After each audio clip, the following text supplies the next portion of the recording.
Malnutrition is a growing problem in many countries, including Nepal.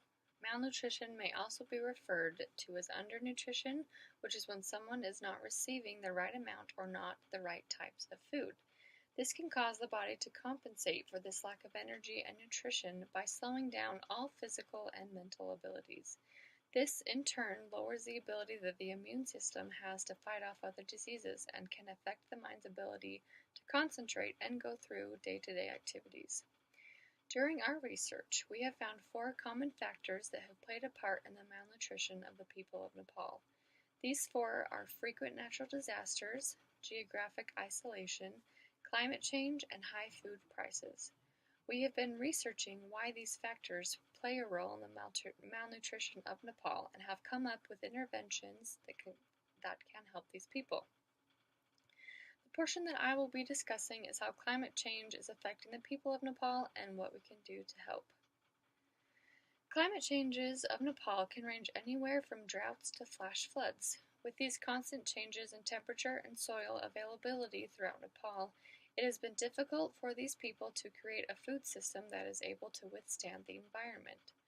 One major problem as to why there is malnutrition in this area is because with these climate changes, the people of Nepal do not have the experience or the necessary instructions in how to keep foods growing and what foods are available to them in these different climate changes. With extreme climate changes, there are not very many options to foods that can be grown. This is why scientists and others have come together to create smart agricultural foods. These are foods that are able to adapt to whatever type of climate an environment may have and still provide the necessary nutrients that people need. For example, in many different countries throughout the world, scuba rice has become very popular. It is a rice that is able to withstand these extreme climate changes, including droughts and floods, and is even affordable. There was also a study done that Rwanda has adopted a type of bean that has been created by scientists that still has all of the nutrients needed, but is able to withstand extremely hot climates. These are just a few of the examples of different foods that are out there that could really change the health for this country. New discoveries are always being made about foods like the ones mentioned before. They just need to be introduced to the people of Nepal. Once the people of Nepal are able to see these different foods that can grow in such harsh climates, they also need to be instructed in how to keep the foods growing during these climate changes. For example, World Fish has helped many countries adopt a system in which they breed small fish that are able to provide nutrients to many people. With the knowledge of these different kinds of availabilities, the people of Nepal will be able to not only provide the nutrition needed for themselves, but for generations to come. The people of Nepal are desperate for help. Though these different methods of providing them with these foods that are able to withstand climates and then teaching them how to upkeep foods during their climate changes, the health of Nepal will increase dramatically. They need to create these changes in their lives and learn how to do it for themselves so that they can continue to grow and become more and more healthy. My plan for introducing these new foods to the people of Nepal would be to gather as many people as I could to go to Nepal and create groups that will provide the foods to these people. These groups will also need to be able to teach these people until they understand the importance of the care for these foods. The people of Nepal will also need to be instructed on how to keep fish around and other foods that are able to withstand these different climates. As some foods are not always available in different climates, Nepal will need to create a system where they always have different foods available, whether it be these foods are that scientists have created or foods that Nepal has already established. No one should go hungry because they do not have a way to access the food that they need. To implement any kind of change in any part of the world, it will require strong leadership. The people of Nepal need to be instructed on how they can create systems like these for themselves within their climate and what they can do to keep these systems up and running. I will be speaking about frequent natural disasters and malnutrition solutions. According to the Food and Agricultural Organization of the United Nations, which updated the impact of natural hazards and disasters on agriculture and food security and nutrition in May of 2015, post-disaster needs assessments determined that the distribution of damage to crops was 42.4%.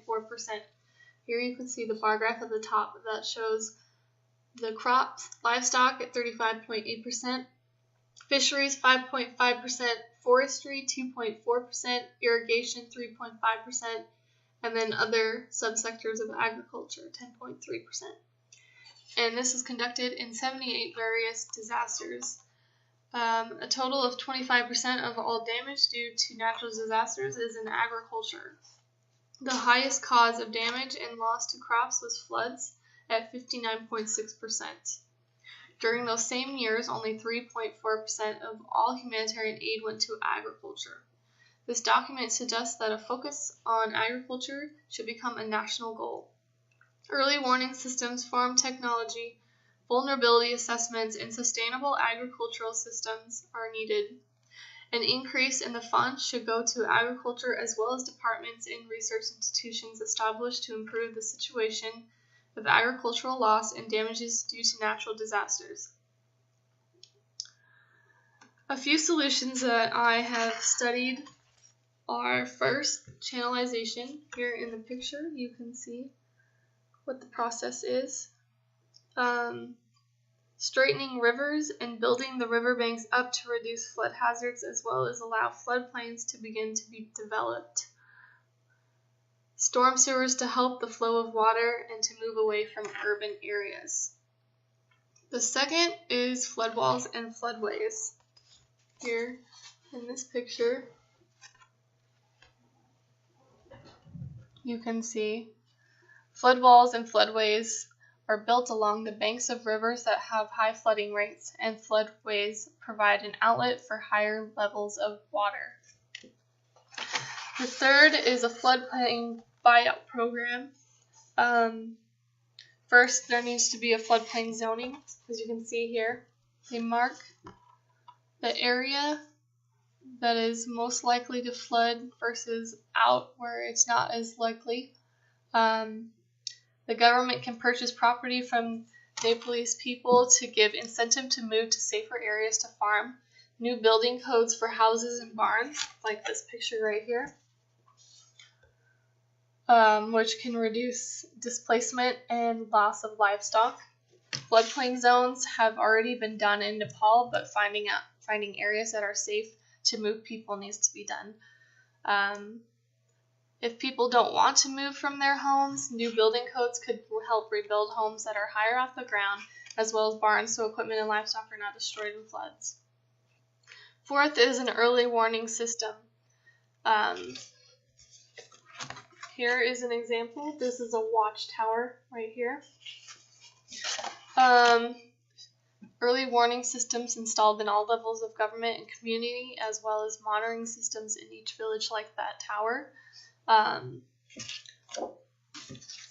Here is a map. The pink is all the areas that have these watchtowers and have early warning systems in place. And as you can see, it's not very common. So most of this area down here gets the bulk of the floods. Up here, not as much. This is due to dams in China and India on both sides. In my opinion, emergency preparedness plan is just as important as these prevention methods listed above. Plans to have food imported in, immediate health service responses, and recording population in each village.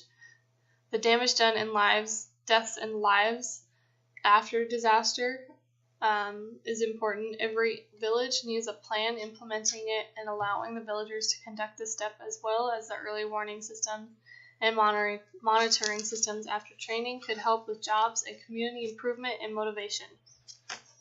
Here is a basic education that I believe is important in early warning systems. So here on this side, this is risk management. So you need to be able to know the signs and know the vulnerability of the area in order to measure the rainfall and pay attention to when water levels are very high. That's when you can, based on what resources are available, you can send warning outs to different levels of government and community. And then you also need to have some form of post-disaster response. So healthcare service, evacuation centers, and relief goods.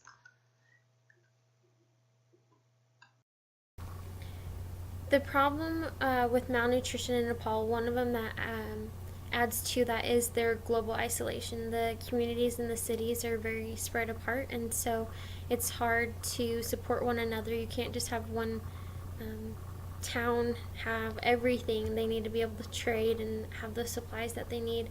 So two different things that I thought about doing for an intervention or how to help is to have a seed bank where you can just grow, have like a mini garden in the community of the same season, just use the fruits or vegetables that you grow for that to keep self-sustaining the community. And then if you do grow more than enough, you can trade it with another community next to you or close to you. So with that, creating a taxi or a bike route in the country so that they can more easily trade with them and help each other. You can't just one can't survive without the other. You need to be able to help each other or different things like that.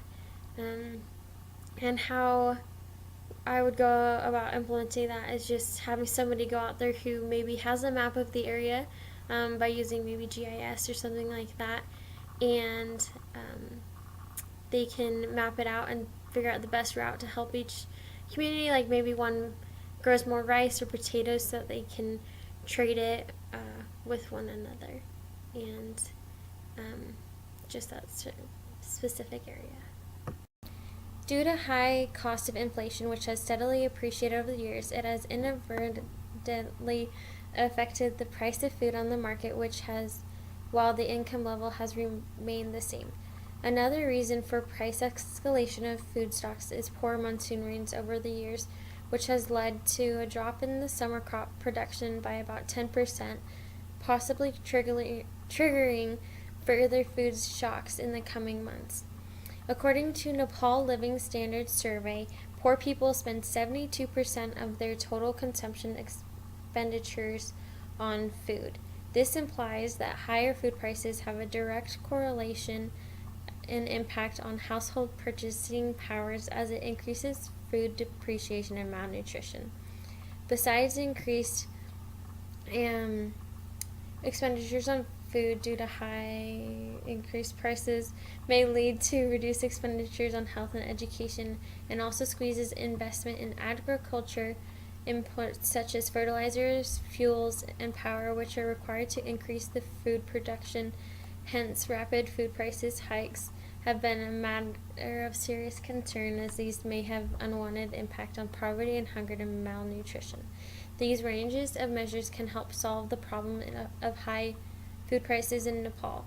Untied or unmarked donations that give WFP greater flexibility for procuring and pre-positioning food for hunger, the lifting of export restrictions on all humanitarian food purchases, and urgent consideration of the possible need for hunger global grain reserves.